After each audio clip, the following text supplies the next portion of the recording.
नमस्कार, स्वागत है आप सभी का। आप देख रहे हैं न्यूज 24। मैं हूं आपके साथ विपनेश माथुर। आज की सबसे बड़ी खबर, न्यूज 24 लगातार बना हुआ है और इसी खबर पर गैंगस्टर विकास दुबे पर न्यूज 24 का सबसे बड़ा और एक्सक्लूसिव खुलासा आप देख रहे हैं। कानपुर शूटआउट के बाद विकास दुबे ने अपने शुभम पाल कृष्ण दोस्त को फोन किया।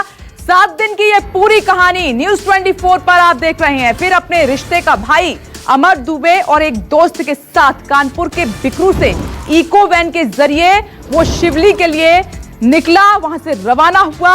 2 और 3 की दरमियानी रात वो शिवली पहुंचा, वहां रुका। 3 जुलाई और 4 जुलाई को शिवली में ही रहा और फिर 4 जुलाई की रात आपको बता दें कि औरैया में जालौन चौराहे से बस उसने पकड़ी और 5 जुलाई की सुबह गैंगस्टर विकास दिल्ली के आनंद विहार बस अड्डे पर पहुंचा।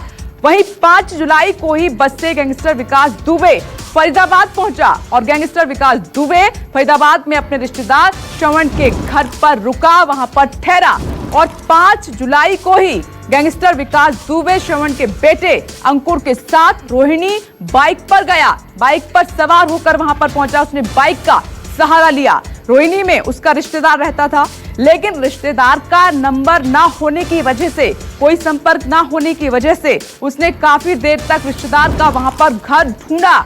और वहीं आपको बता दें कि पंछी पेठा और मारुति वर्कशॉप के पास वो रिश्तेदार का घर ढूंढता रहा काफी देर तक। और जब रिश्तेदार का घर नहीं मिला तो वो अंकुर के साथ वापस फरीदाबाद आ गया, वापस हो लिया वहां से। 5 तारीख की रात 10 बजे विकास दुबे फरीदाबाद एक होटल में रुकता है। यहां पर भी उसी के रिश्तेदार ने मदद की थी। रिश्तेदार ने पहले से ही वो कमरा बुक कराया हुआ था। उसके साथ रिश्तेदार अमर दुबे भी था उस वक्त, लेकिन रात में अमर दुबे वहां से फरार हो गया और 6 जुलाई और 7 जुलाई को अमर हमीरपुर में था, जहां उसका एनकाउंटर हो गया। एनकाउंटर में वो मारा गया। गैंगस्टर विकास दुबे को भी शक हुआ तो वो भी 6 जुलाई को ही फरीदाबाद के होटल से निकलकर उज्जैन चला गया। ये 7 दिन की पूरी कहानी न्यूज 24 पर इस कुख्यात अपराधी की आप देख रहे हैं, जिसे आज उज्जैन से गिरफ्तार कर लिया गया है।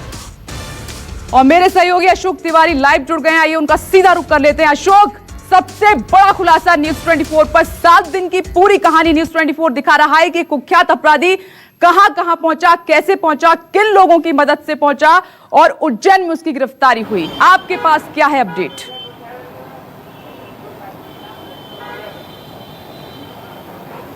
देखिए, अभी सबसे बड़ा अपडेट तो यही है कि आज उज्जैन में उसकी गिरफ्तारी के बाद से उत्तर प्रदेश पुलिस और एसटीएफ की एक टीम उज्जैन रवाना हुई है। वहां पर वो उज्जैन पुलिस से संपर्क करेगी। हालांकि जो अपर मुख्य सचिव गृह है, उन्होंने भी उज्जैन के जो पुलिस अधिकारी है उनसे संपर्क किया है, उनसे बातचीत की है।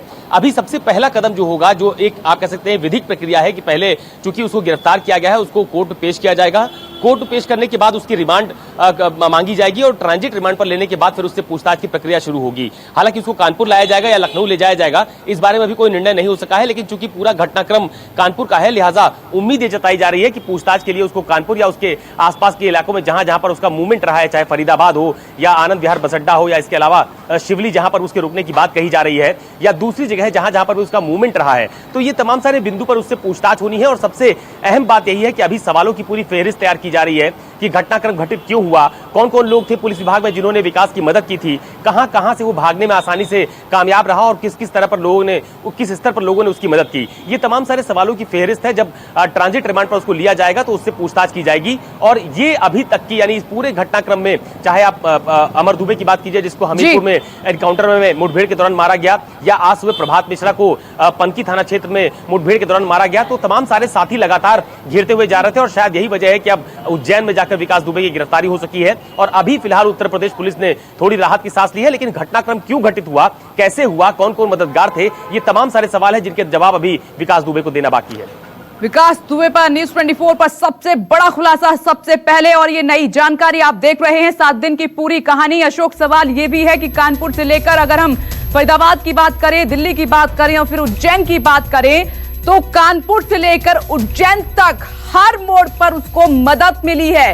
इससे नकारा नहीं जा सकता कि उसका स्ट्रांग बहुत ज्यादा पुख्ता था, स्ट्रांग था और मजबूत था। कैसे वो पुलिस की आंखों पर, हर बॉर्डर पर, हर नाके पर धूल झोंकता रहा।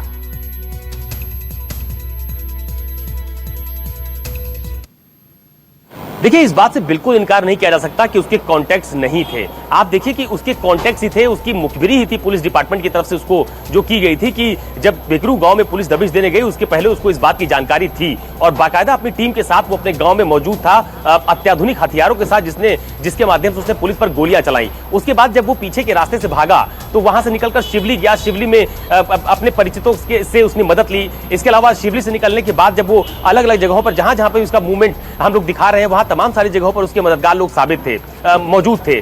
ठीक इसी तरह से आप देखिए फरीदाबाद से लेकर उज्जैन तक जहां जहां पर उसका मूवमेंट रहा है, होटल बुक कराया गया तो पहले से ही होटल बुक कराया गया। जब उसका आईडी कार्ड मांगा गया और आईडी कार्ड वो नहीं दे पाया तो उसके बाद वो होटल से निकला। और सबसे अहम बात, जब पुलिस की टीम मौके पर दबिश देने पहुंची उस संबंधित होटल में फरीदाबाद में, तो वहां पर 3 लोग तो गिरफ्तार हुए लेकिन विकास वहां से भी भाग गया। तो आप सोचिए कि उसको किस तरह की जानकारी, किस तरह की सूचनाओं का आदान प्रदान अपने सोर्सेस के माध्यम से मिल रहा था, अपने मददगारों के माध्यम से मिल रहा था। वहां से वो बचता रहा और आज सुबह तकरीबन 7 बजे उज्जैन के महाकाल मंदिर में ये बात माननी पड़ेगी कि पुलिस की जो तमाम टीमें काम कर रही थी, उसको ढूंढ रही थी, उससे ज्यादा शातिर निकला ये अपराधी, क्योंकि पुलिस उसको ढूंढ रही थी लेकिन इसकी नजर पुलिस की हर मूवमेंट पे थी, तीनों राज्यों पर वो नजर बनाए हुए था और उसी के अकॉर्डिंग उसने अपनी मूवमेंट की, अपने कदम आगे बढ़ाए। ये बात माननी पड़ेगी।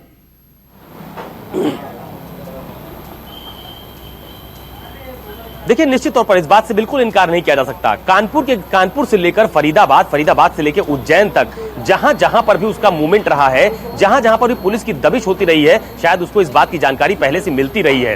इसका सबसे बड़ा उदाहरण फरीदाबाद का वो होटल है जहां पर उसके लिए होटल बुक करा गया। अपने 3 साथियों के साथ वहां पर वो रुकने के लिए गया लेकिन 3 साथी होटल में मौजूद मिले लेकिन विकास भी वहां से फरार हो गया। तो आप सोचिए कि मिनट टू मिनट मूवमेंट की जानकारी मुझे ऐसा लगता है कि उसको मिलती रही होगी, तभी इतने दिन हो गए जिसके बाद विकास ने उत्तर प्रदेश, दिल्ली से होता हुआ फरीदाबाद और उसके बाद उज्जैन मध्य प्रदेश तक पहुंच गया। यानी कई राज्यों को पार किया है विकास दुबे ने।